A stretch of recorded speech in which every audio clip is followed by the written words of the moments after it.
Okay, today's video is going to cover the disappearance of Johnny Gosch. Johnny Gosch was born November 12th, 1969, to Noreen Gosch and her husband John Gosch. Johnny disappeared Sunday, September 5th, 1982, from 43rd and Marquardt Lane in Des Moines, Iowa. According to Noreen, Johnny's mother, there were certain things that led up to this. And one of them was September 3rd, the Friday night before his disappearance. They attended a football game for his brother. Johnny went to the concession stands for popcorn, and after being gone for a while, his dad went to look for him, and he found him talking to a young police officer. Johnny then wanted to watch the game from the sidelines. So they allowed him to do that, and he disappeared again from their sight. So John, his father, went to look for him and found him under the bleachers talking to the same police officer. Then Saturday night, Johnny asked to do his route by himself, which was strange because he never asked for that before. Also, Noreen stated that there were hang-up calls that had been happening for a couple of weeks every Sunday night before his abduction.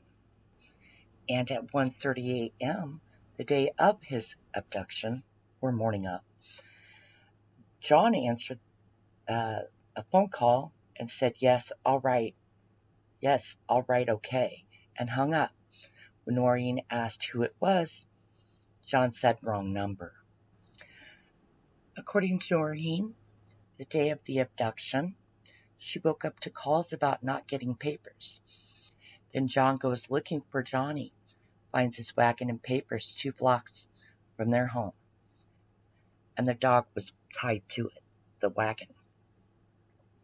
They then called the police. John and a neighbor delivered the papers, while Noreen waits 45 minutes for the police to arrive, and the police station is only 10 blocks away.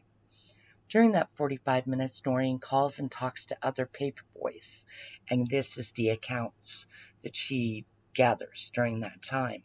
At approximately 5:45, John Rossi, a father, was there to pick up papers for his kids, and he witnessed a 2-tone blue Ford Fairmont.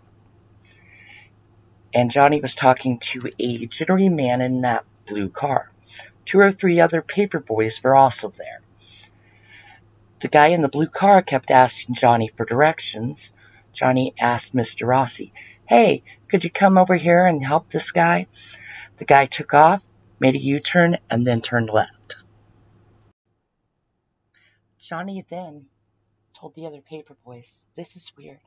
I'm scared. I'm going home. And he started to head home. The blue car suddenly backed up and drove away. Mr. Rossi also left at that point. The other paper boys saw the blue car, flashed the lights 3 times. Then one of the boys saw another man run out from between 2 houses following Johnny. According to eyewitness P.J. Smith, heard a car door slam and the car took off, rolled through a stop sign, and then turned left. There was a second car described as a black and silver Ford Fairmont, also reported. When the police department did show up, they took the stance that Johnny was a runaway. Police officers started interviewing witnesses around 3 p.m., but didn't even take notes.